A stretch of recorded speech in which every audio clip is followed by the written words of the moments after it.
Hello everyone and welcome back to another episode of Ghetto. My name is Hans I'm Edward. and we're your hosts for now and forevermore. Until something just makes us stop. Because There's so much to say. If you are one of our regular listeners, welcome back. I'm sure that you're seeing something very new for a change. We'll speak about that in just a moment. If you are a new listener, welcome to one of the internet's premier places for gaming, entertainment, technology, and lifestyle, news, reviews, and previews, all wrapped up in a wonderful, geeky DVD box set. Okay, Because, that's a bit old, but yeah, but I sure. love DVD Why box not? set. Why not?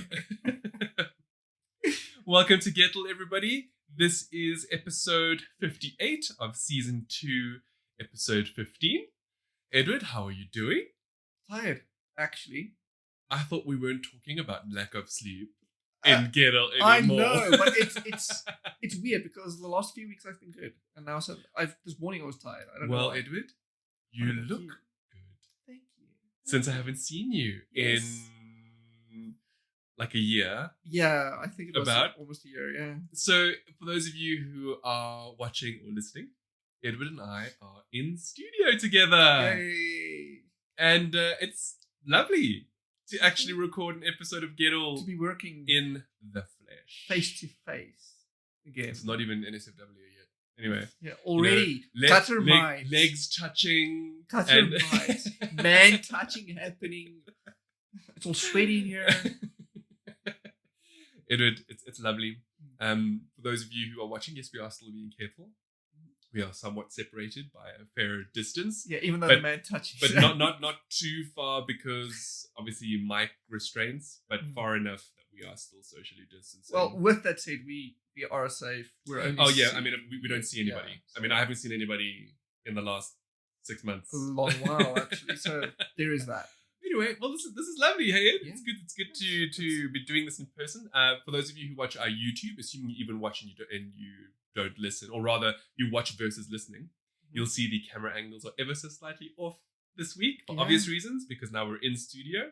And my hand is waving in front of Edward's face the whole time because I can do this as well, but I'm too short. So this is great, Ed. This is really good. So, shall we just kick it off? yeah, let's do it. Okay, right. Our regular listeners, those of you who listen to Gettle 53, you'll remember we spoke about ginger coffee, didn't we, Edward? We did. And what did we say in that episode? Something about I don't even know what that is. I said that ginger, I think, has health benefits, and we were curious about what it would taste like if we did it. You would come back to us. Yes. I did it. And guess what? It's ugly. It's awful. It is amazing. Putrid. It is Okay. amazing. So, Good I to mean, know. we all know about how, like, you know, if you have tea with ginger, Yeah. you know, like you freshly I like to grind some ginger. in my tea. exactly. So, what I did is actually this last night, for those of you who are listening, is we have freshly ground ginger in general in the fridge. Obviously, it's with olive oil, whatever the case is. Yeah. Which I know it sounds a bit weird already, but anyway, as somebody who puts Fine. coconut oil in coffee, hey, same thing. It all goes. Yeah, same. So I just took a lovely teaspoon, put it into my coffee, stirred it, and it was sublime. Changed your life. No, for real. It lent this wonderful, I don't want to say Christmassy flavor to the coffee, but I guess you could because of ginger, you know? But the question now is, what flavor of Nespresso did you drink it with? Oh, it was a decaf because I had it at night. Okay. So I think it was the Ristretto. So maybe try it with different flavors. Oh, look, I mean, I can imagine that would obviously make a difference. But Yeah. let me rather just say that I was genuinely surprised that it worked. As in, you know, because, you know, I coffee get has that. a very distinct, you know, nectar of the gods feel and taste. It does. So to add ginger to it, you know, Yeah. oh no, it elevated it. That's what It elevated. That's what, like, it went above God tier status. I don't know what that is. I don't know. Some Eternals vibe, I guess. That's good. No, it's good. It's good. I highly recommend it. If you get a chance, go home, go grate some. You don't have to do olive oil if you don't want to. No, I'm not going to do that. what I might recommend though is maybe strain it after you've mixed it in. So I didn't. I just drank it. But the nice thing though is the ginger actually sank to the bottom, so I could drink almost 99% of it. Yes, reflex. Thank you. Exactly. Okay, that's cool. But obviously, if you do strain it, then you can just drink the whole thing and not worry about it. Yeah. So yeah, y'all. Thank you. Ginger coffee is amazing, and I will maybe have it every night now. Wait. Yes. Do you feel healthier? See, so it tastes good. How's your back, for instance? So, I drank it, and the warmth emanated throughout my body, and all my pains and creases evaporated. For at least 30 seconds. And that's why we have a new spot. No, we don't. We really don't have a sponsor. Oh, we almost did. Yeah. Shall we tell everybody about it? So what happened is I almost forgot. Right. It's not even in the show notes. Might as well just talk about it. For those of you who've been listening for a long time, you know that Edward and I, we have the most luscious NSFW section. And so our Instagram handle for Gettle, which is @Gettle Podcast, for those of you who don't know, please subscribe. Thank you. Like and subscribe. We received a message saying, hey, I'm not even going to name it. Or should we name it? No, we're not going to name it. Anyway. No, we should. We must name and shame. Yes. Or at least it's a scam. We know it's a scam. Anyway.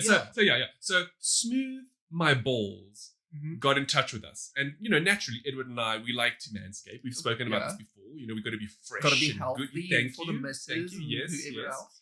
So initially, I was like, oh, well, this is interesting, but also somewhat dubious because, come on, those messages you get on Instagram. Oh, we've been following your account. Oh, you look like a model. Oh, do you want to be a brand ambassador? Not that. Flag number one, the bot who messaged us in the first place has this ridiculous name. Okay? Oh, yeah. Secondly, it was like XX Luscious 5. Yeah, with a bunch of numbers. And then the wording of the message was bad. And then when you did contact these people, the entire thing read like a pyramid scheme. But it was. So what happened is obviously, as Gettle, we replied. And we were like, hey, we received this message. Is this legitimate? Because what the message was from a bot, as Edward says, telling us about this other account, which is looking for people to review their products. So I took a screenshot, sent it through to Smooth My Balls, and was like, hey, look, is this legit? Yeah. Like, is this a random person? Is this fake? What is this? Then, as Edward said, they replied, and it read just like a pyramid scheme. Basically, now, Edward and I are seasoned professionals. We've been running Vamers for about a decade now, and we know how reviews work. And that is that 90% of the time, you get sent a product, and then the product gets sent back. Yes. That very small 10% will be where they'll actually give you the product to enjoy, whatever the case is, right? So, the way that this worked was that they were going to send us the product, but only at a 35% discount, and we had to pay for the rest. And I understand this stuff is quite expensive. I think it worked out to like $130 or something if you had to buy this pack. The entire kit. Yes. Yeah. So immediately we were like, nah, bullshit. Yeah, There's no way this is legit. There's no way this is legit. And so we did some researching and I found the most incredible YouTube video. I will link to it in the show notes. Go watch it. You'll see what we went through. The guy does a very good job of elaborating and letting everybody know why this is a scam, why you should be careful, and yeah. Just watch out. Don't fall for anything. Look, if people are reaching out to you on social media and it seems a bit too good to be true, it normally is. Yeah. We're not saying that, because we all know, like in the past, casting directors might see somebody in the shop and be like, hey, we think you've got Harry potential. Potter. Yeah, like that's how that happened. Like it's not to say that doesn't happen. Yeah. But just, be wary. That's all. We talk about it because we're good friends, not just working partners, but we're good friends. And with friends on the mind, Edward, I know you're not a fan. Not right? At all. Okay. Not at all. So Edward is not really a fan of the Friends TV series, the sitcom. And I will admittedly say that I was too young when it debuted initially to really sort of watch it from the beginning seasons. But I did in my mid-teens, I suppose, like 15, 16, sort of begin watching. And it ended just after I finished matric. It would have, You know, so I probably saw about 3 or 4 seasons out of the 10, I think, if memory serves. And I enjoyed. I remember loving what I had seen and Ross enjoying and it. Rachel Just remember, this was back in the day before you It was could, way back. No, this was before you could call stuff up on the internet and watch it. No, but the You know, thing is, so if you didn't see it on Mnet or if there weren't reruns. see, that's why box set is on the mind. Oh, yes, Because DVD box sets. In my family, we have a history of just watching box sets back. Like we're currently watching SG1. And I grew up on Just Shoot Me and Frasier, and Friends just sucked compared to all of those. So yeah, different tastes for different folks. Exactly. Anyway, with Friends on the mind, Mm-hmm. most people who are fans will be aware of the reunion episode, the one where they get back together. Yeah, that's just essentially released the on title. HBO Max. And yes, it just came out on the 27th of May, and I have had the privilege of already watching it. And if you are a fan, it is exceptional. If you're not, I don't know why you'd want to watch 2 hours. Yeah, I guess that's how the okay. So I how mean, it goes. it's not really something that really can be rated, I suppose. You know, because you either loved the show or you didn't. Yeah. And if you didn't, why would you watch the special? Yeah. Yeah, it doesn't make sense. Like watching a making of a movie. Exactly. Now, with that said, if you are a fan, even if you're a mild fan like I am, it was wonderful. It really is a wonderful homage to these 6 people and the series that they were on for over a decade, or actually it was exactly a decade. Yeah, it was. And everything they went through, and you know, it's a bit of like kind of like a documentary. It's actually a weird mishmash of things. You know, it's like part documentary, part talk show, part actual episode, because the characters all go back and visit the sets. Yeah. And then there's like a piece where they do like a game show, which was in one of the previous episodes. It's almost like they reenacted it. Do you know what I mean? Okay. But overall, it's just a lovely. If you're a fan of the show, you will love it. That's all I have to say about it. It's just there were so many wonderful bad behind the scenes things that they spoke about, and it was really good. My question is though, how did the guest stars factor into it? Like I know BTS was there, Justin Bieber. So why? James Corden was the host, which I felt was a little forced. His whole host thing was a bit weird. I'm not gonna lie. I didn't really. I actually preferred the aspects of the reunion that were more documentary-like. You know, where the camera follows them around and you get insights the memories from them, and you know, and then often, and they did such a great job of it, because there were even pieces where they did table reads again, where they would all sit together and reread the scripts. But it was so perfectly synced to the episode that they originally starred in, and that's cool. It's very well done. Then the James Corden bits were a bit.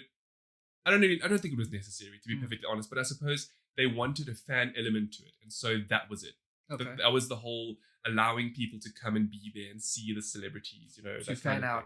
Yes. And then if you're wondering about the other celebs, so they had people like David Beckham, BTS, Justin Bieber. Cyndi Lauper, I think? Cyndi, no, the model. Oh. Anyway. Yeah. Cyndi, I want to say Stockholm, but that's not correct. Cyndi Stockholm. She was super, super famous, and she's still a beautiful woman, honestly. Cindy Crawford. There we go. Thank you. Yeah. And so she was in the segment where she modeled Ross's old leather pants. Oh, okay, that makes sense. Okay, yes, and then Justin Bieber modeled the potato suit that Ross wore. So it was a bit of like a funny thing like that. And then the BTS thing, for example, was just BTS talking about how they loved the show, and how like some of the characters felt that they learned English from the show from it. You know? Okay. So it was more things like that. So that was interspersed throughout, but it is very much a hodgepodge of like I said, talk show, reenactment of an episode, documentary behind the scenes. It's weird. It was weird, but it strangely worked really well. Okay. But like I said, my favorite element was how you can see that they all still have a bond, but at the same time, it was also quite clear that they don't often see each other as much as they would like. And, you know, I thought about that for a while, and I looked at my own friend circle, you know, because it turns out that the show was actually all about friends who are like family. But then when you get your own family, doesn't that change a little bit, ever so slightly? And I agree and also disagree with that, because at my age, because I'm actually older than a lot of the friends are when the show ended, as in, you know, they were like their mid-30s kind of thing, and I'm sort of at that age now. And most of my very good friends have family, and that hasn't changed. Actually, as a matter of fact, our bonds have gotten stronger because now I'm like their children. I get to see their children. You're a part of their lives. I'm now the uncle. You know what I mean? Even if it's not a blood uncle, I'm still very much an uncle to these kids. Or even for some of them like a godfather. So it was interesting though, but I do think they made the right decision to end it when they did. I will be honest. I think it ended up nicely because I think what they meant by the change is, when you do get families of your own, then there's no longer that group living. And that was what made the show.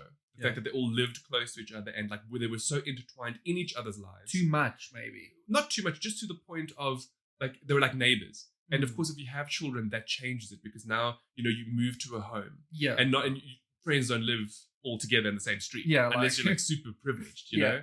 So I think that's what they meant by the change. And it worked very well. Look, it's great. If you're a fan of Friends, I recommend it. I very, very, very much recommend it. All right. So I actually don't know how to segue this. Because... I know. How? I know. So as you grow up with friends, okay, some of them obviously get lost with the time and they make decisions not everyone likes. Like seasoning their food with weird shit. No, like that's exactly it. Seasoning their food with weird stuff. Going into wrong decisions in life though, like creating teddy bears out of chicken. Okay, and then you'll bump into them in the supermarket, and they'll be like, "What are you doing?" That's so bad. So I'm gonna just backtrack a bit because Edward's actually skipping over a section. No, I'm not. I'm literally talking about the human salt, Edward. That's where we're headed. That's where we're headed. No, that's first. Okay. Gosh dang. So, backtracking a little bit before we get to the bad chicken that Edward is talking about.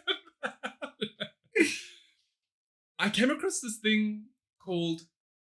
Okay, so, wait, before we get to that. I'm sure most of you know about Salt Bae. Salt Bae. Yeah. Salt Bae. Okay. So, you know how he sprinkles his food? Salt. Yummy. Delicious. Edward, I have to ask you this. And I asked you this in a previous episode when we spoke about cellular agriculture. Yeah. Would you eat yourself? Yeah. Whatever. Would you eat food seasoned with human salt? That depends. Depends on? What human salt it is. Is it sweat? Okay, do you want to know how? Okay, so let me explain how they get to the human salt. Before I just say yes or no. Okay, sure. Okay. Like last time. I know what you're talking about though. You're talking about like salty tears. Yeah. I mean, do you know how much people would have to cry to get salt? No, just go play CS:GO or Fortnite or something. There are millions of. Okay, so for this experiment, it was actually a Japanese man. Mm-hmm. What he did is he worked out. Yeah. And then obviously got all his sweat on whatever cloth he was using or whatever the case is. Then squeezed it all out into a drip tray. Okay. And made salt from it because you. Oh wow, that doesn't happen often. Wow. So I mean, you know how salt is made, right? Yes. In general, like you take sea salt, you put it into one of those plate things, you dry it, and it crystallizes. So. Yes. He did this with human sweat. Wow. And I'm immediately thinking about how much sweat I actually give off when I exercise. Oh, you sweat a lot. I sweat a lot. Yeah. So I could legit make... Okay, I'm not going to do it. I'm sorry. I'm telling you now already, on Gettle, I am not doing... This is not something we're reviewing. I was happy to do ginger coffee, but there's no way I'm doing human salt. Because that's going too far. Right? Anyway. So he did this and it came out with this really... gross yellow consistency like sticky, it's not nice. It's not. It just looked gross. Anyway, so he took it and he sprinkled it over Japanese rice balls, which is like a very much it's something Japanese do, and you'll know it from anime as well. It's from sweet rice. Yes, and it's often wrapped in like seaweed. Yeah, and he sprinkled it on and he ate it and promptly told everybody not to do it. Okay, good. I was wondering what he. Like, I was waiting for that. Oh, it was good. You should buy it. Kind of. No, look, I'm all for like human breast milk cheese. Like, I'm happy for that. That makes sense. Like, that's fine. But like, human sweat salt? No, thank you. No, thank you. Just like the chicken teddy bear, which is what we were alluding to just now. Thank you to Tegan from Australia for sending this in. It is super disturbing. I mean, fine, we were talking about human salt. Well, now we have people on Facebook who are allegedly making teddy bears out of chicken parts. And can I be honest with you? I actually kind of want to do this. See, like this I would do. The thing is, this... Okay, so the Facebook message in question says, edible and can be cooked once the kids are done playing with it. Now, the thing is, cook it, yes. Don't let the kids play with it beforehand. They can play with it afterwards, once it's cooked. No, play with their food, yes. But also, you should never play with your food, kids. Oh my gosh. But of course they shouldn't play with it beforehand. That's how you get salmonella. Thank you. Thank you. You put a skewer through this, put it in the oven, and it'll make a great Halloween decoration, I guess, or Halloween food. To be fair. Look, to be 100% fair. Yeah, look, I think it's a cool thing. Look, it's the stuff of nightmares. Let's be real. Yeah, it looks horrible. Put some raspberry juice or something in it. No, just sprinkle human salt and just finish it no, off. Man. No, man. I'm just thinking like legit as a Halloween themed party or something. You mean like a canapé? Yeah, for your guests. I mean, I suppose so. Yeah. I mean, look, when I saw this, I was like, you put the bear together, right, with chicken pits and stuff, and then what? You deep fry the whole thing? Not deep fry. Put it in the oven. No, you got to deep fry it. You got to, well, either make it all crusty. Well, either way, whether you deep fry it or putting it in the oven, it looks. It's a thing of nightmares. This is the stuff that you know what? If I was the FBI that monitors this home, I would be worried. I'd be like, what else are they cooking up in their basement? Yeah. Because who else or what else are they sewing up to look like this? I would be worried. Because it's horrible. Yeah. I mean, I could actually even imagine this as like an X-rated like Toy Story. Yeah. Not even X-rated, just Toy Story. By the way, Toy Story 3 went, and 4 is coming, by the way. Well, so Toy Story 5 is going to feature chicken bear. This is what Disney is doing to Toy Story. They're butchering it. This is literally the mascot. Oh my gosh! We'll link to it. You have to look at it. Horrible. You just have to. It's terrible. It's just terrible. And okay, I kind of want to do it though. Like I have a lot of friends who are having babies recently, soon, and my mom's been crocheting a lot of beautiful stuff for them. Okay, I'm just wondering, could you imagine putting together a chicken bear and giving it as a gift and being like. It takes chicken to a whole other context. It's horrible. Oh my gosh! Now, what isn't horrible, Edwin? Is good chicken. And this is now for those of you who have been listening for a long period of time, you will know Edward is a chicken nugget man. I love. That's his deal. If Edward ever passes up chicken nuggets, then you got to know something is wrong. Yeah, okay? It's probably something's up. Like somebody is behind him or whatever the case is. Like I'm like. I don't like chicken nuggets. Can you just move your chair forward a little bit because you're actually bumping my camera? Oh, sorry. There we go. Thank you. I saw it like wobbling. Oh, maybe that's why it went down. Yeah, that's maybe it. Anyway, so onto your chicken, Ed. Yes. So, I love all the chicken nuggets. Whether it's okay, I actually don't like KFC chicken nuggets. So why? I'm just putting that on record. When I used to eat carbohydrates, those chicken pops. Chicken pops are okay. Chicken nuggets aren't. They recently started doing chicken nuggets. Oh. It's not good. So where do you like to get your chicken nuggets from? I actually just from Woolies? From Woolies, or you take chicken tenders, cut them up. That's how I eat chicken nuggets. I don't eat them out usually. Oh, you mean you don't order out? Not okay, well, actually, if you had to, where would you? What would your go-to? Tell our wonderful Gettle folk. Now I have to think hard and long. Well, KFC's off the list. Yeah, and Nando's doesn't do it. I'm shocked they don't do it. Anyway, maybe Burger King. They make good chicken nuggets. How about Chicken Licken? I've never had. But, yes, I get what you're saying. Because Chicken Licken, their sliders are amazing. Chicken Licken is, you know what? Chicken Licken is South African. Yes. Right? They're generally very good. I remember when I used to eat that kind of food. As well. No, how's it healthy? Healthier. The sliders are healthier than McDonald's and Chicken KFC. Anyway, I interrupted you. No, it's fine. I'm so used to just talking over. Yes, as you can tell, it's weird doing this in person, but also quite lovely. Yeah. Because I don't know where to look. I don't know if I need to look at the camera or look at Edward's face. Yeah, I just feel it's a good mixture. It's all over the show. We have a third wheel now. Who's the third wheel? What are you trying to say, Edward? Everyone else is the third wheel. Okay, so tell us. Okay, so- Chicken Licken and Michael Knight, really? Yeah, That's so amazing. as we all know, Knight Rider is an ancient show not many of our viewers might be aware of. Okay, Hey, but it's older than even I am. Okay. hey, I loved that shit growing up. So Knight Rider was this old, I would say, detective show. It was like No, man, wasn't it with Kit the car? yes, That was like the Kit whole thing. car. The car was the intelligent. entire shtick is the AI car. Do you know what's funny? Yeah. We live in an age of AI cars. Yes, and we haven't seen a reboot. I literally just realized. No, there was one. It was bad. Really? Yeah. Oh, It was very bad. It was just like the MacGyver reboot. It also died. I know that was bad. My mother still watches that. But that's because Anyway. that's what I'm saying. They reboot them and then they cater to these like CW audiences instead of the people who actually watched it and are now adults and that's what they want to see. You know, a Yeah. modern, darker Give retelling. me Knight Rider and Kid driving over some baddies or something. Anyway, so Chicken Licken, I don't follow them on socials, but I do get the recommendations because I don't know, the internet knows me, so they know to recommend chicken and stuff to me all the time. And they have this new ad. They created a Chicken Licken ad for their new slider. Something about move over Knight Rider. I forgot the proper term, the proper hashtag. There's a hashtag. Yeah, it's a hashtag and everything. It's a 2-minute long ad, okay? Where everyone is just like, wow, what's that? And they look at it pass and everyone's shocked. And then the guy stops. And you immediately see Kit Car. You immediately see That's Kit. so cool. With the lights and everything. And Do you think it's the real one?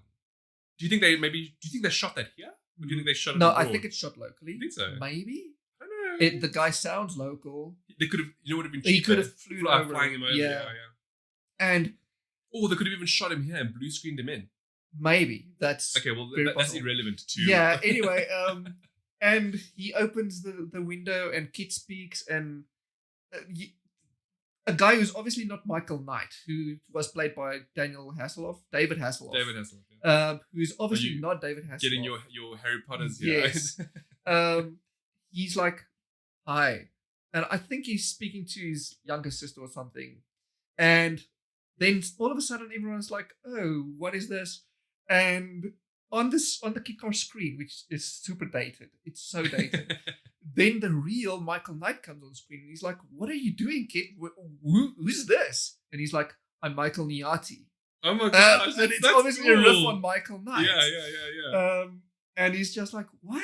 And he looks all confused. I wonder how much they paid him for it. Just like Fiverr job or It's something. a good amount of money. And yeah, that's the new generation of Knight Rider now. It's Michael Niati. No, you know what? No. That's cool. Yeah. They should reboot it in the South African That's what I said. perspective. And when I sent this to Ian, he was like, I would watch this. And I was like, yes, I want to watch this. This is what I want. A new generation. Okay? With all the quirks and stuff. And yeah, I just thought it's worth mentioning because it's amazing. Edward, I think it's great. Yeah. I'm actually Local looking at my Zaka. camera and I feel like it's slowly but surely going down and Yeah. down and down. So I'm just going to leave it. And if I end up turning on the camera on the YouTube video, so be it. Why don't you quickly just raise it? No, Shall it's I fine. raise It's it fine. for It's you? fine. Anyway, Let the viewers see my so body. what also makes things fine are Mm. lo-fi beats. Yes. Yeah. And I see Indeed. here you have, but hang on, didn't you already speak about Final Fantasy lo-fi once upon a I time? spoke about Pokemon lo-fi. Ah. That was a YouTube channel doing mixing. That's right. That lo-fi was like beats. all of the themes from the Yes, games. yeah. Yes. Now this is official. This is an actual partnership from Square Enix and chillup.com. Wow. I say chillup.com because if I just say chillup, that's just general genre. So yeah, it's a collaboration in celebration of the new Brave Exvius sequel coming out or something. Okay. And yeah, you can literally stream it on Apple Music, Spotify, wherever. You can go and literally get an hour worth of lo-fi beats made by Square Enix and Chillup, which is Amazing. I just thought that's worth mentioning. That's I amazing. love the genre, and I'll probably be doing a little post on this as well, just to make it more Please do. out there. Yeah, that'd be really great. yeah, you know? it'll add with all my other lo-fi posts. You know what this reminds me of? Remember I spoke about Flowing Lights, the game, a couple of weeks back. Yeah. Because that had very lo-fi beat to it. Yeah. But you know what else that makes me think of? Hmm. So there's this other game that I've been playing on iOS. It's exclusive to iOS. And I think maybe that's where the charm lies. It's called Black Box.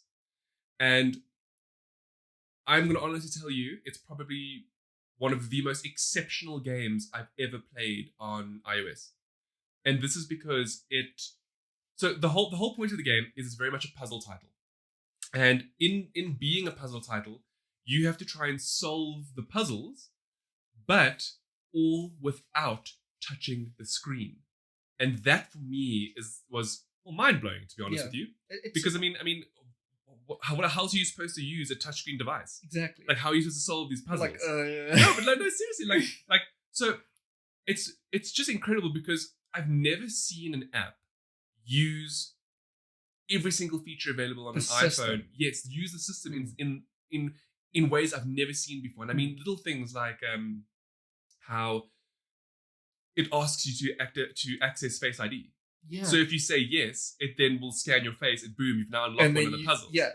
Or going a little bit more complex. Things like how taking a screenshot would solve one puzzle. Then there was another one where it's adjust the volume full, adjust the volume minimum, take a screenshot, and this one I can't complete because this is how sophisticated this app is. You need the adapter from Lightning to auxiliary so that you can plug in an earphone. I can help you complete. I have my adapter in the car. Okay, good. Then I can actually finally complete that puzzle. But it's just, I've never seen any kind of never mind a game, but any app whatsoever on iOS take so much advantage of system level features. Actually, to be perfectly honest with you, it scared me a little how much is available to app developers if they so choose. Now, of course, bear in mind, every time I wanted to access something, we would ask. Yes. So you want the mic? Ask. Camera? Ask. Face ID? Ask. So it's not like it just does it. But I was still genuinely shocked. Like, I mean, there were things that it didn't have to ask. Like knowing where the app was in your multitasking tray. Oh, yes. Hey? Yeah. Like, I don't know if it was multitasking tray, but I know on the dock. It had the dock too. So like one of the most interesting ones was how to use notifications. You'd go into the puzzle, then at the top, you would get a notification saying, if you ask nicely, you'll get it. Then you pull it down, and then it shows you a little box, and then you write in there, please. And then I press send, and then it goes, do you think asking nicely is all you need to do? And then I did it again, and I typed in black box, and it like boom, and it was like, well done. And then, it's such an incredible, like I'm saying, the most incredible use of the iOS operating system and the features available to iPhones and iPads. And just from that perspective, Black Box is without a doubt exceptional. And if you have an iPad or an iOS device, it's well worth downloading and playing. Yeah, to be fair, it's free. Oh, it is. Yes, that's right. It is free. Yeah. Oh, something that I must add. There is a like a credit system. If you get stuck with hints, but I wouldn't bother because the game is actually filled with a lot of the personality traits of the creator because it's an indie dev. It's developed by one guy, and sometimes because I tried it, I was curious, and so I bought one of the hints, and the guy was like, it's just like. You'll need to spend more credits to learn the trick. I was what? Like, yeah. So that's a bit of. I know, but it was a joke. Obviously, So it does give you a hint. No, the hint was just like, it was like basic. It was like, you've opened it. Like okay. So kind of like the way you should get an Angry Bird. No, it was just. I think personally, he doesn't really want people to be using the hints. To be honest with you. Okay. But of course, you'll get people who want to. Oh, so it's more like a donation system than an actual. Well, I mean, it's a free game, so how else? I paid for it. I went into the settings and I paid the $10 for just to unlock a lot of extra little things and goodies. Because I was like, extra levels. I just thought this game is so good. He deserves my money. It's for one guy. Yes, You see, that's something that Edward and I want to just mention as well quickly because we've seen a lot of people online, continuously bashing Game Pass. Oh, yes. And we've seen a lot of Sony people going on about how there's absolutely this one massive guy, Shinobi, right? Yeah. He's got a huge following, and he publicly tweeted, if I want to buy a game, even though I have an Xbox with Game Pass and it's free on Game Pass, I should be entitled to do so.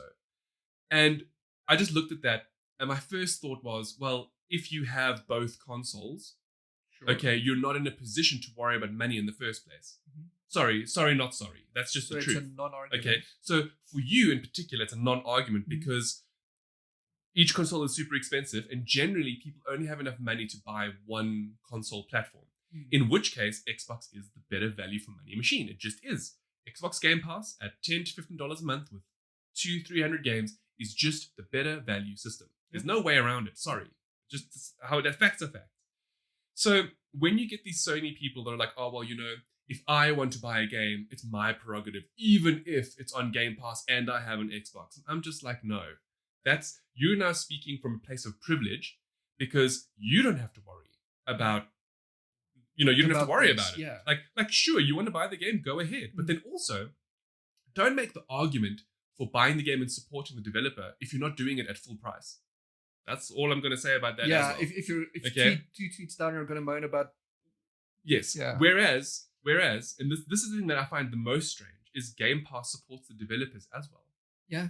So it's a bit of a like, what do you say? Like you want to support the dev by paying full price, quarter price, whatever price it is for a game that on PlayStation that is free on Game Pass. But the thing is, if you download and play it on Game Pass, my understanding is that factors into the metrics of how much they get from Microsoft. Or whatever, yeah.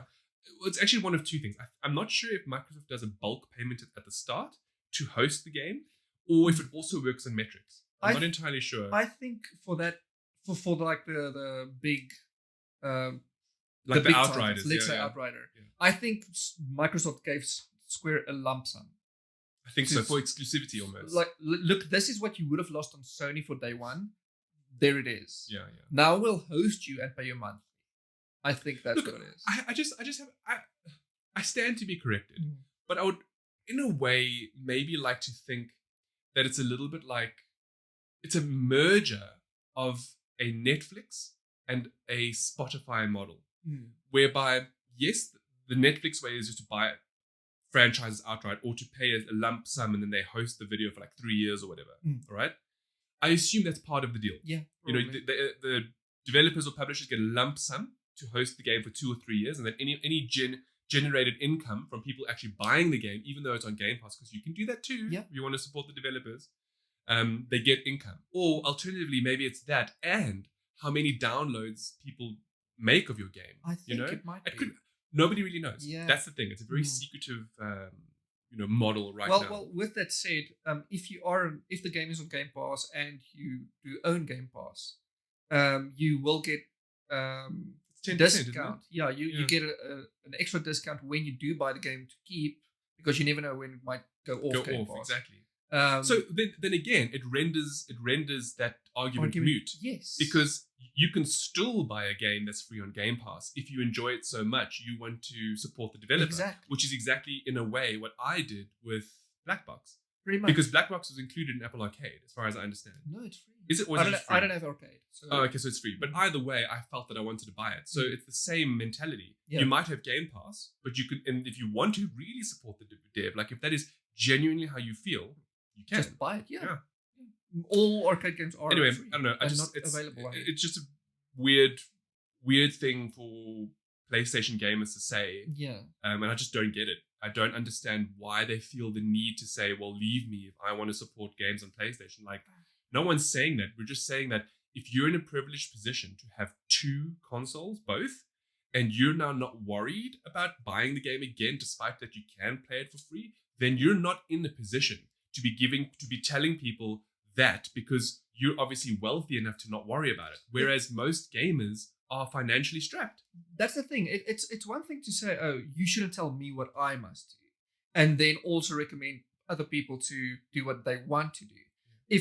When you come to me and you say, oh, I really like this game, I might buy it, and I know you have an Xbox and maybe Game Pass, I'll just recommend, save some cash, play it on Game Pass. Yeah. Because in the end, the developer is being paid anyway. Let's be honest. Exactly. And if they wanted to buy it anyway, like you said, they can. Exactly. In any case. Yeah. Not that they will because they're financially strapped, but you know what I'm saying. Yeah, Yeah. Meanwhile, someone is building Doom on captures. Oh, yes. Yeah. So, like, we all know that since we're talking about Game Pass and so on and so forth, that Microsoft owns Bethesda, and you found something interesting to do with Doom. Yeah. So I found it like a few weeks ago. Because y'all know nobody likes captures. Exactly. No one does. The guy who invented the capture. And also, and despite the fact that Intel has developed that AI from last week's episode, that I think could probably break captures. Probably it will break captures. 2 cents about that. Maybe that's why this now. No, it's not why. Okay, but it can be.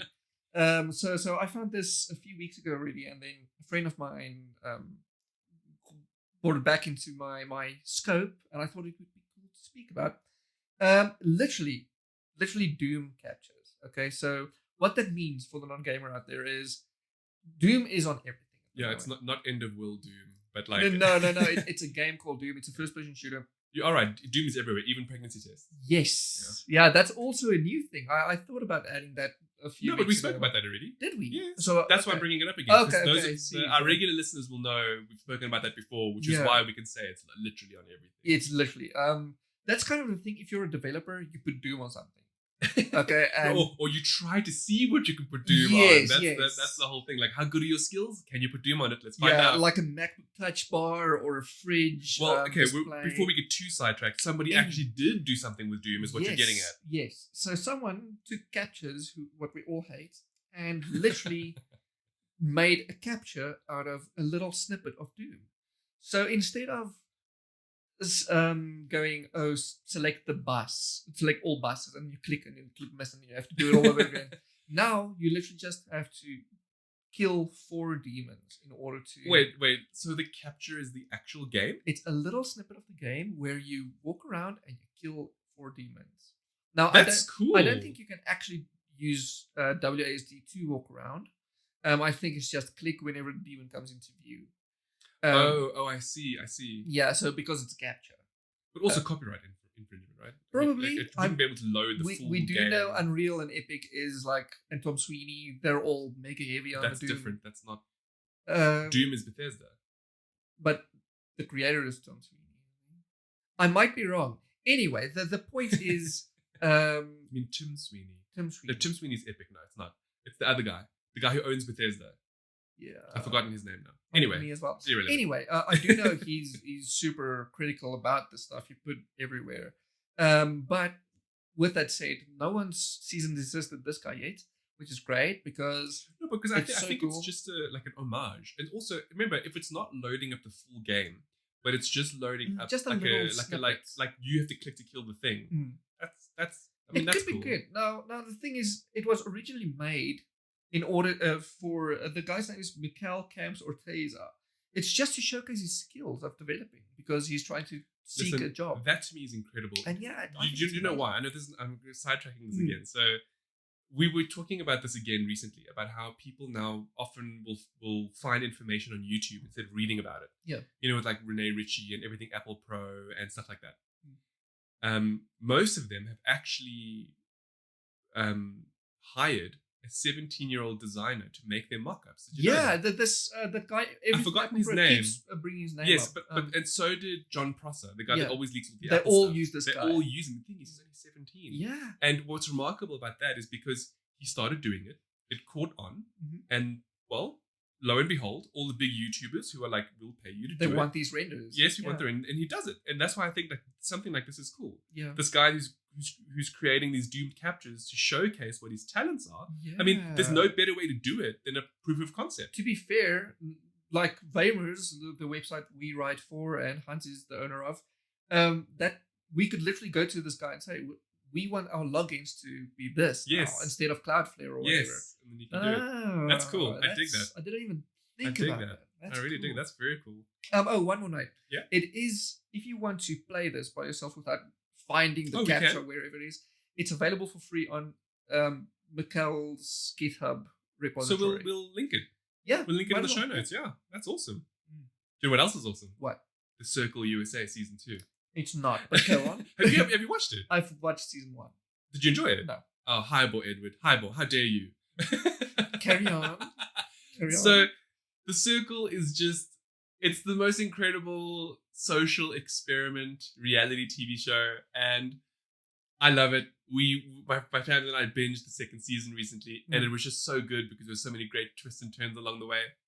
And the reason why I wanted to bring it up, other than the fact that it's just good, is because I find it so fascinating to watch how people text versus what their actual reactions are. Oh, lol. So you know how they're like LMFAO, lol, ha ha ha, and they're literally sitting there, just like looking at the phone or whatever the case is. We all know that. But not just that, also just the way they speak to each other. Like, hey, lovely, it's so cool to see you. Oh, it's so amazing to meet all of you. And I'm just like looking at that and I'm like, but this is the norm for Xennials, Edward. This is how they chat. And that's why I don't like It's not nice. Yeah, it's weird. Like I would never do that. I would only, if I'm using expletive is not the right word because that's a swear word. Yeah. But if I'm using descriptors, I mean them. If I use the word love, I mean it. If I use the word wonderful, I mean it. I'm not just like, oh, it was so heavenly to meet you. I love you so much. Like, what? And how many times they use love as well in the way that they texted each other? Oh, thanks, I love you. Anyway. It's a great show. It's a really cool, like, social experiment, I suppose you could say that. And I really enjoyed it. Okay. Do you know what else was also good? What? Love and Monsters. Really? Yes. I mean, it wasn't amazing. Okay. It stars Dylan O'Brien, who sort of became popular through a lot of young adult stuff. And now he stars in this film, which is about how the world came to an end because there was an asteroid coming. And so they shot up all of their resources to destroy it. They destroyed the asteroid, but then the fallout from the asteroid ended up changing the bugs on the planet and the fauna and the flora. And then they all became ginormous killing machines. And then the human race lost against them. That's basically what happened. So now it's like 10 years later, whatever the case is, or 7 years later, actually. And he's still thinking back to when it all happened and his girlfriend at the time. So the story is a little bit wishy-washy, but that's not really the point. Young adult. Yeah, it's very young adult, whereby now he wants to go on this 7-day journey on above ground, which is lethal, to find her. Because he managed to find her via the radio. Okay. And so the movie does a wonderful job. It's very lighthearted. It's very, it's humorous. It has terrible CGI, unfortunately. That's what put me off. It's very, very bad CGI. But the overall, it's fun. It's a fun, it's not great. But it's fun in terms of like, it's better than Fast and Furious is what I'm trying to get at. But Fast and Furious is also fun. No, Fast and Furious is just ridiculous. See, different. Anyway, I thought it wasn't too bad. It was lighthearted. It was a good feel movie. It ends nicely, throughout the way. And, if anybody wants to watch something, just, that you can pop on. I mean, and it was entertaining enough that I didn't feel like I needed to watch like TikTok or whatever.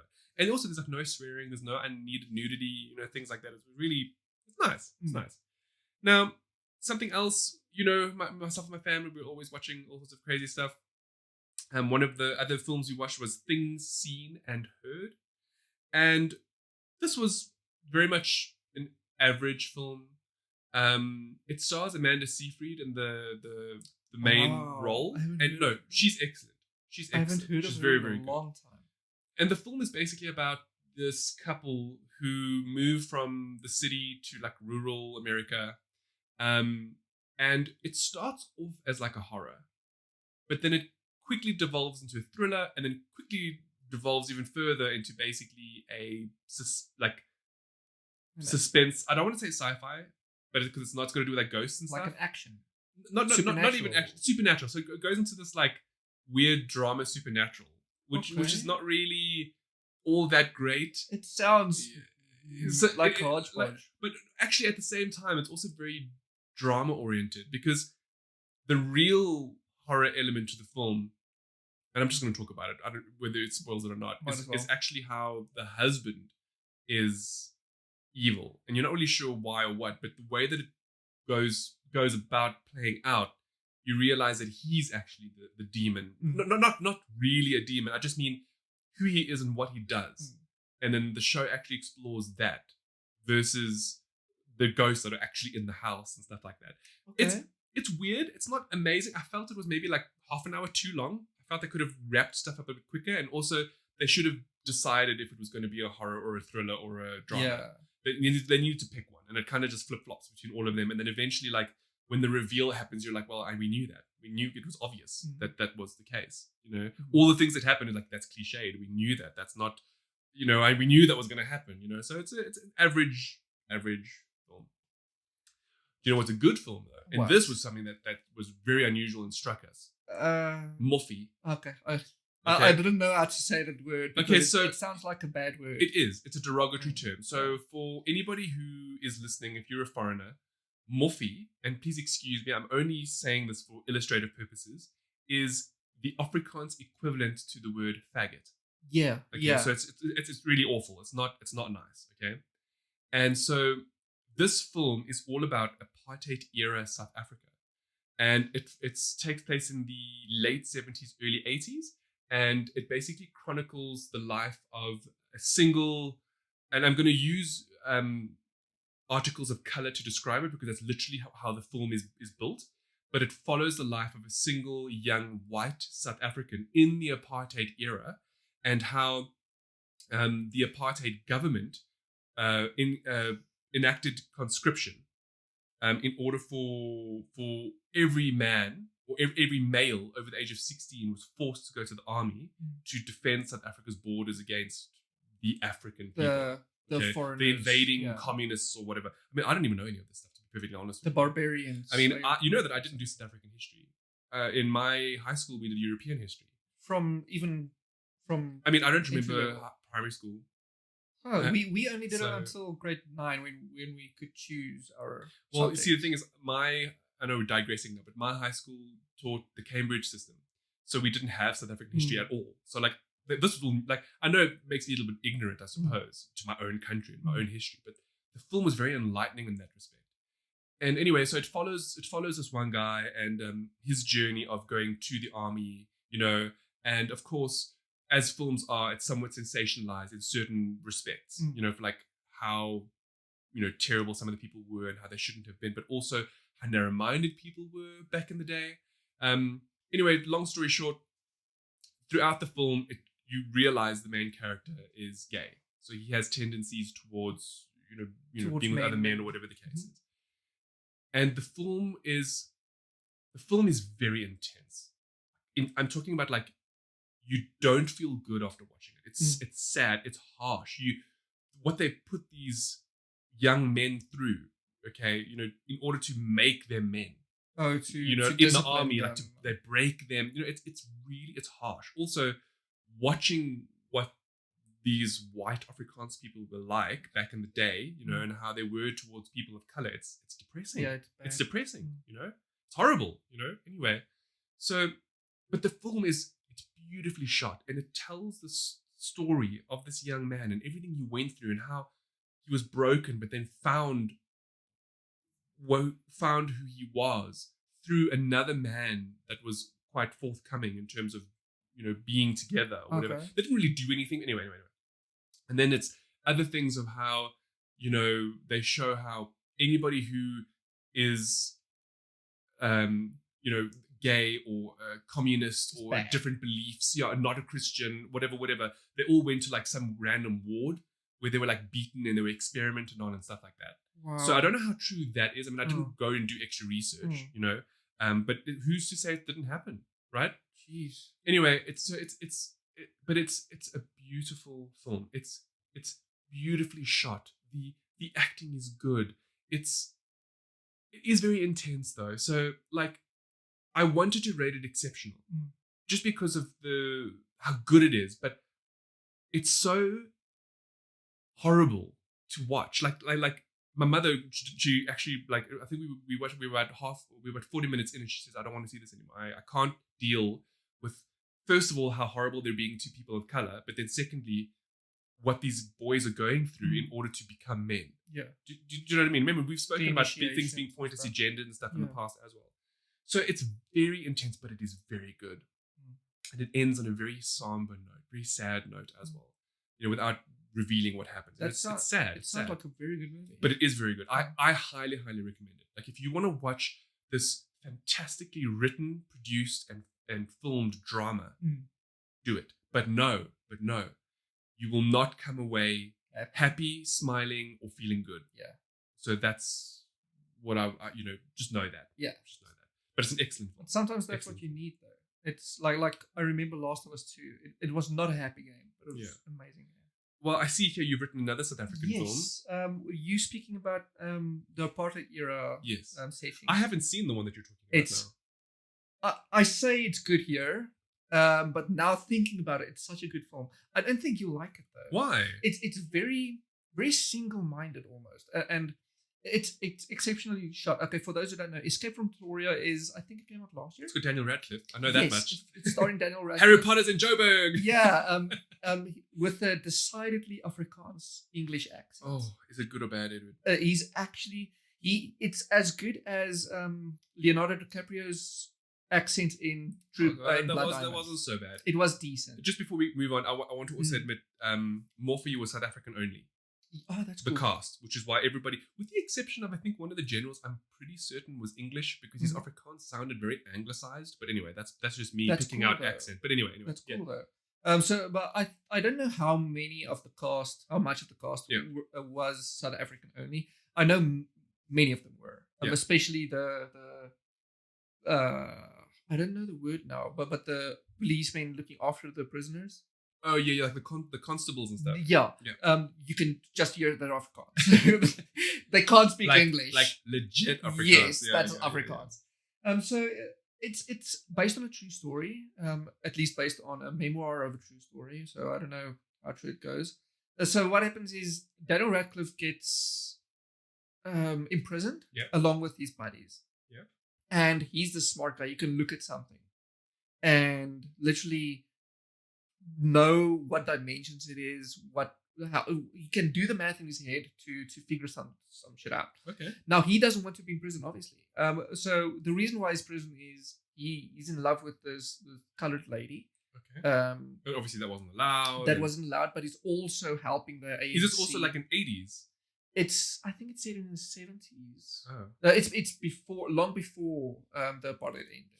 So he was trying to love someone, and then he was in love with this colored girl. But what made him get caught is that he and his friend created bombs. Now he and his friends, good friends, like blood friends. Yes. They made bombs, but not the kind that kills people. It's the kind that blows pamphlets into the air, showing the white people walking. That's kind of like saying we're going to make atomic nuclear power, but not to blow people up. Yeah, essentially. So what happened is all these pamphlets went everywhere, and on the pamphlets it says how bad the regime is and how bad the party bringing light to the situation. Yeah. Exactly. Yeah. And turns out that he was being followed by the police for a long while, and he was in prison. Now, obviously, he needs to get out of prison. So this is where the actual escape from Pretoria. Yes, this is where this comes in. And I must say that it's shot in a very unique way, in that it's very close camera angles, all the way through. The wide angle shots feel claustrophobic in a way. Yeah. Yeah, I was about to say, I think the sun is messing up with our shots. Sorry, that's just behind the scenes. And because of this close angle, you can see what his eyes do. Oh, okay. And because he notices everything. He's a smart guy. The real life version obviously didn't look as good as Daniel Radcliffe does, but you can see how this guy, how he, you can envision how the real guy did this as well by observing stuff and observing how the keys look for the cells. Now, in the movie, every chapter of the movie basically creates a new key to get out of his cell. And as the movie, intense stuff happens. It's super intense, and he escapes from his first door of the cell, and he says, "Oh, they're locked behind two doors." So now the second part of the movie is going. Now I should create a second. Are you telling us the movie now, Edward? No, I'm just saying. so it's literally creating all these keys until they create the key for the outside, and it's so the intensity of the situation. That's where the actual. I think the movie comes in. It's not the plot itself, because it's a very. But it's the actual the way that it's shot plot. And portrayed. It's and the close shots and the way he does things, which makes up the movie. That's awesome. It's just we watched that last week, and I forgot to mention it. Oh, you know what? I'll take your recommendation on it. It's one I've been wanting to see for quite some time. It's a very simple plot, so I don't know if you like it, but pay attention to how it's shot. I will watch it and I'll let you know. Yes. How does that sound? Please do. Yeah. Something you should watch, however, is Halston. Yeah, on Netflix. You told me Ian McGregor, isn't it? Yeah. So this one was just totally random. My family and I were looking for something we wanted to watch, and we saw this thing on Netflix called Halston, and we were like, "What is that about?" So we hit play, and it's about a fashion designer I've never heard of in my life. Of course, you've heard of others like Dior and Givenchy, like all the big ones, right? Even Calvin Klein, stuff like that. So apparently, Halston was this massive American brand, massive in the day. They were the first alleged upmarket boutique, where you go and you get fitted and whatever the case is. And it's all to do with this person who goes by the name of Halston, this designer, who's portrayed by Ewan McGregor. And it's the most incredible series because of Ewan McGregor. Makes sense. So it follows the life of this guy, and it's only over, I think, 5 or 6 episodes from his home and his upbringing and how that influences him as a creative visionary through to his eventual death. Because it's a biography, basically. And it's based on a book that was written by somebody else, which is also part biography. And it just does the most fantastic job of going through the motions of who this person was and what he had to do and how he had to change to become this synonymous brand, basically. The brand that I don't know about at all. Yeah. And I feel like I should know these things, right? But it's just an incredible show. It's produced by Ryan Murphy, which people would be aware of. You do things like Nip Tuck, and a lot of more recently, there's a lot of other shows which are evading my mind at the moment. The controversial stuff, essentially. He does controversial homosexual stuff. Yeah. All right. And I have to say it like that because I don't care what is being shown in a film as long as it's good. Like Moffie was so beautifully shot and there was no sex in it, not even nudity. It was just so beautiful. It didn't need it. Having it would have detracted from the message of the film. This is where I think Ryan Murphy is still flailing. Because every single time he does a show or a movie or something, he purposefully puts in scenes of homosexual intercourse for shock value, not to enhance the plot, not to, indicate that, these, you get what I'm saying, right? It doesn't further anything. It's just there for the sake of being there. Basically showing you that this exists. Yes. And, I'm not averse to it. I don't care. If it's there, if it's a beautiful scene between two people, I don't care what they're doing. I don't care what gender they are. I don't care. It's fantastic. But when you're inserting sex scenes for the shock value, that's where I take pause and I'm like, is that necessary? Yeah. And it's not just sex; it's also nudity. Like we've spoken about the Nevers, how that just had nudity for the sake of nudity, and I was just like, why? Just because. Why is that necessary? It's just not.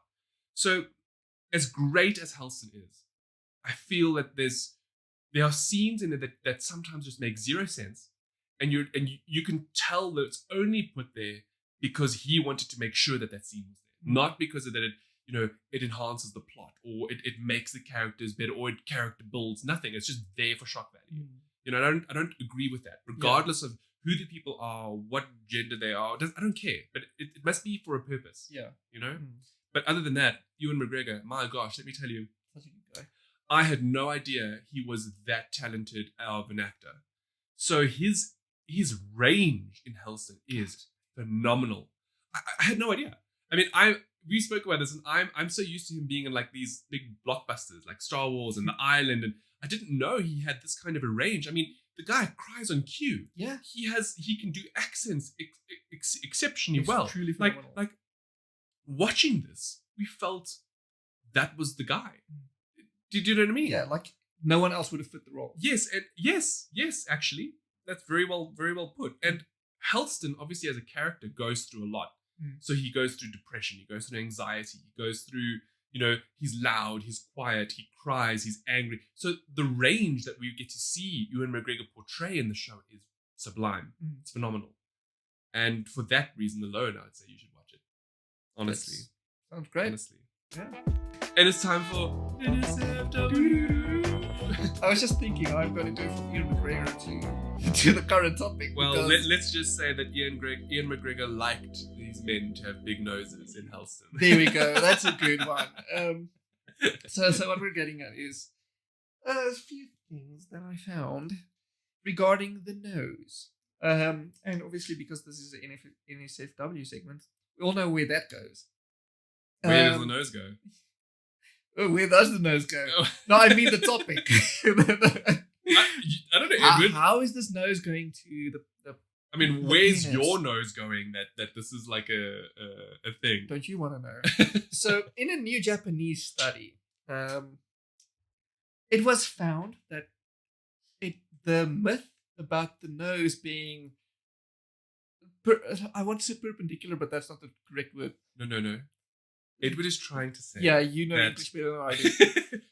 that your nose being proportional There we go, proportional to your body, there is actually an alleged correlation between that and the penis. the penis size. Now, so Well.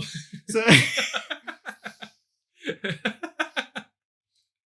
so Big hands, big nose. I mean, sorry, Big big feet. feet, big hands, small. What?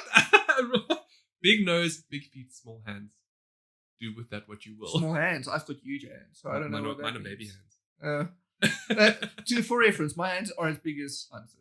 Yeah, And I'm 6'4". and I'm nothing near that. Anyway. In a Japanese study. I find it so strange it was a Japanese study. Yeah. I just find it strange because Yeah. the Japanese people are small. Their noses are tiny. That's why I think it's not strange. Maybe it made sense. Like, does it But matter? maybe it's an anomaly in their culture and race of people because they've got such minute features. Maybe. But then again, I mean, we have read before in terms of genital size, they are on the bigger much side. smaller size. No, they're on No, the smaller the size. averagely smaller. Yes, averagely sorry, smaller. sorry, So that's just fact. thing, yeah. Which I'm gonna mention. Then by again, the yeah, way. maybe that's why they're able to see it more in doing the studies. Maybe. Yeah, It's less of a taboo topic, I guess. Well, not just that. I just mean that because they're generally daintier and smaller people, Yeah. that this kind of a correlation is easier to spot. Yes, That's what could I'm be. getting at. It's Yeah. less variation, whereas And also Europeans go everywhere. And also because their median size is smaller than average, than the global average. That make you get anyway. I get you. I get you. okay. And I So think- basically, small nose, big penis. exactly. So a Japanese No, study. big nose, big penis. Or was it small nose equals big penis. Oh, I had the understanding of it being the other way around. No. So this is why I think it makes sense for them to make this study because listen, we are average. Our average is But they don't smaller, have big noses. but we have tiny noses. So what's going on? And I think Oh, okay, I see. Yeah. Okay. see that, but they don't have big noses. Is what you said. That's what I'm saying. It's So they have big something else's but they don't though.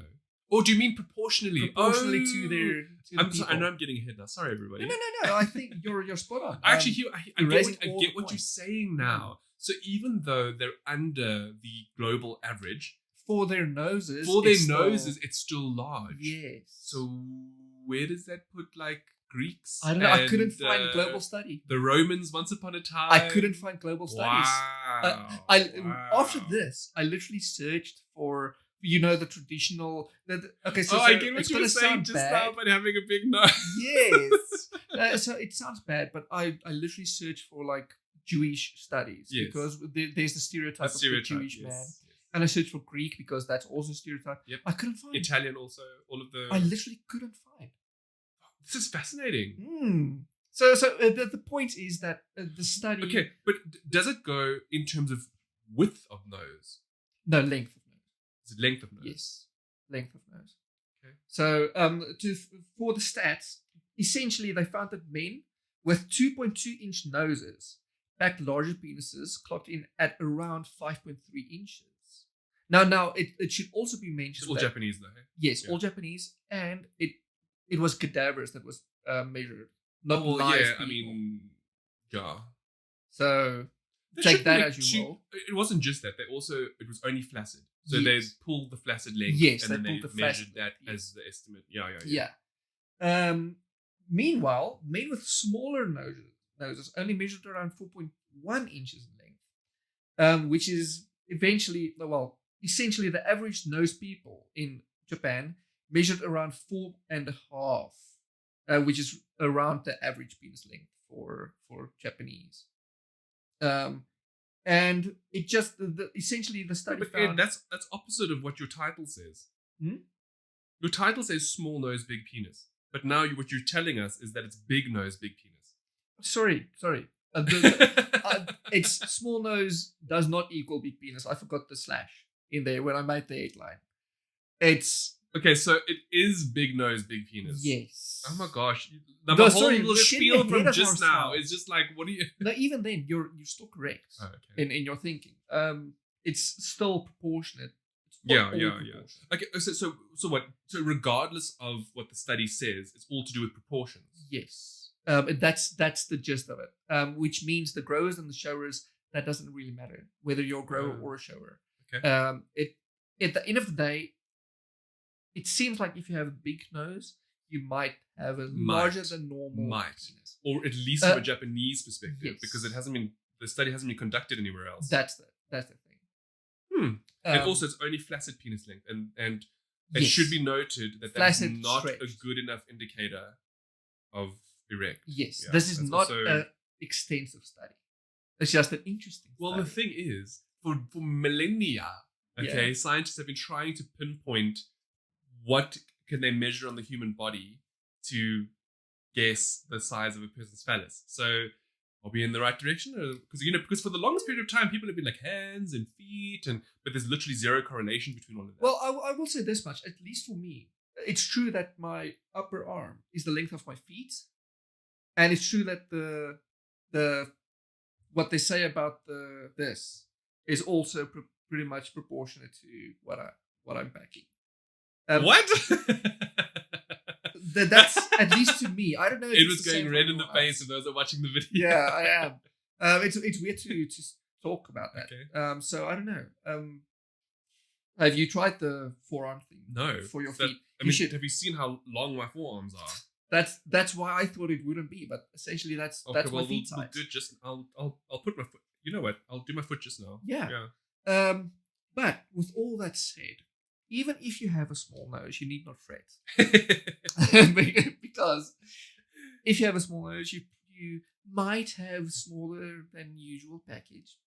And I found the perfect list, the guide, and a numbered list to the best sex positions for you to use, okay?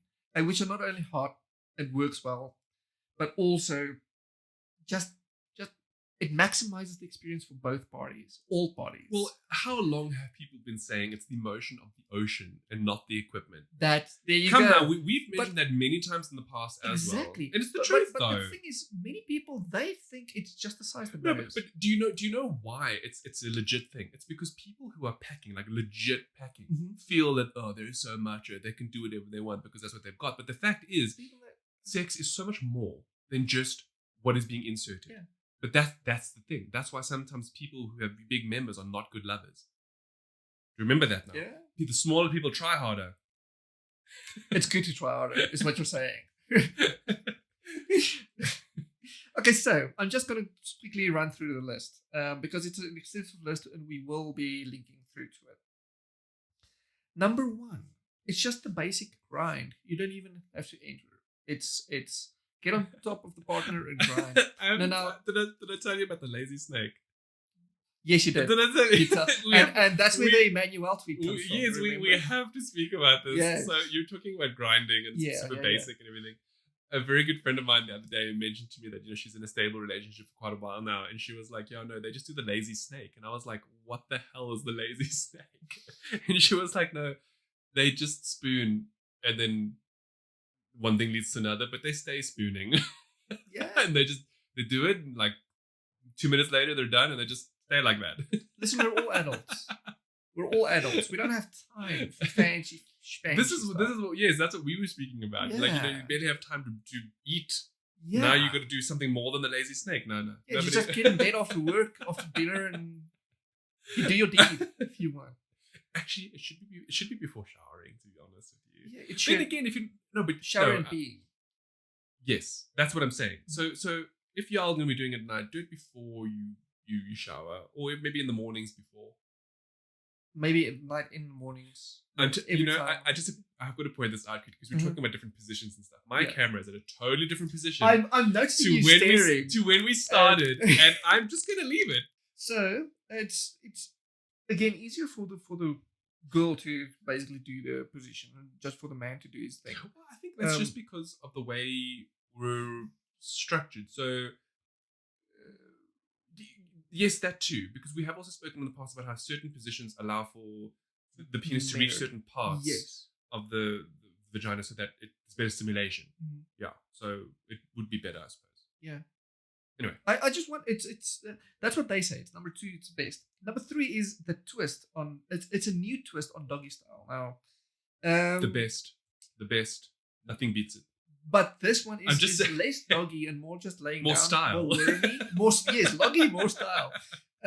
So they recommend that the female lay flat on her stomach and let the partner basically enter her from behind while her legs are still together. But this sounds exactly like the knees on your chest, except the other way around. So now instead of on your back, you're just on your knees. But not the knee. No, it's laying down flat, stomach down. How is that's not doggy style? I know, that's weird, but that's what they mention. They say it's a doggy style. This would be reverse missionary. Yes, that's what I would rather say, or because it's flipped missionary on its side, like it's the other way around. Yeah. Instead of seeing the person, you're seeing the back of their head. yeah. Actually, you're correct. And then number 4 is missionary with one leg up or 2. Now, this is essentially just number 1 again. Oh, sorry, number 2 again. What? Okay, wait. But are these for if you need assistance with if pleasure? You have a small penis and it always average or smaller. Yes, and see, I get why this makes sense. Yes, because it takes everything out of the way. No, not just that. But remember what I told you just now. That movement of how if she lifts herself up like it bends, it's bringing the pelvis up. Yes. Yeah. So that's So it makes sense for it to be like this. That the missionary with the 2 legs up. I'm pretty sure that has a name. That is also the best. I know all of these have names. I just don't know what these are, and the list doesn't know either. Because those are the 2 good ones. It's the hot ones. It's a doggy, and then the one where her legs are here. Yes. Yeah, that's literally the 2. Yeah, those are also the. I need to bring up a list about the most common, hottest sex positions. Yeah, why not? Yeah, and I'll and y'all can send in the stats on that. I mean, why not? Number 5 is the interesting one. It's the vibrating love egg. So basically, what happens is that the female inserts the love egg into her parts while the man.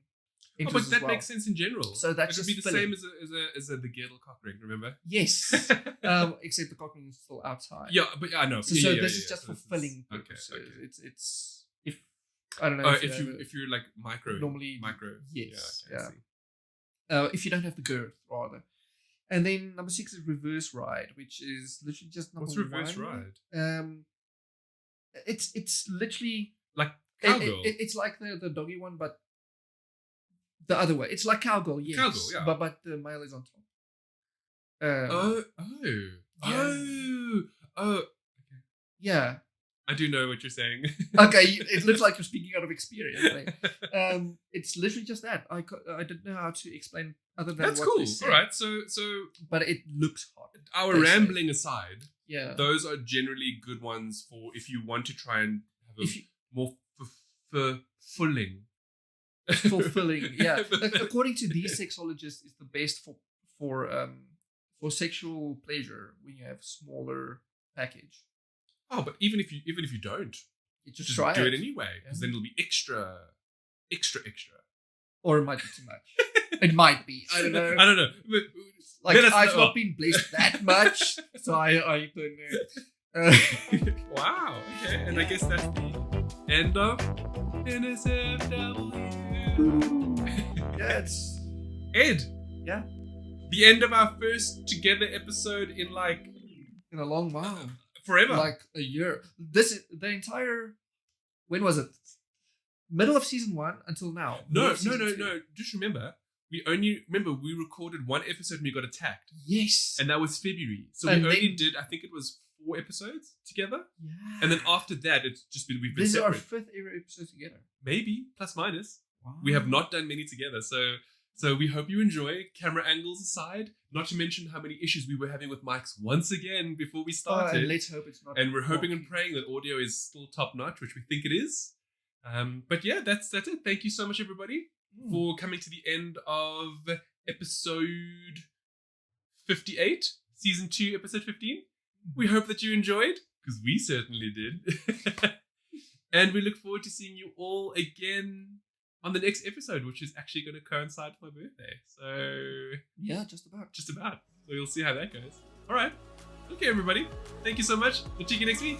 Ciao. Bye.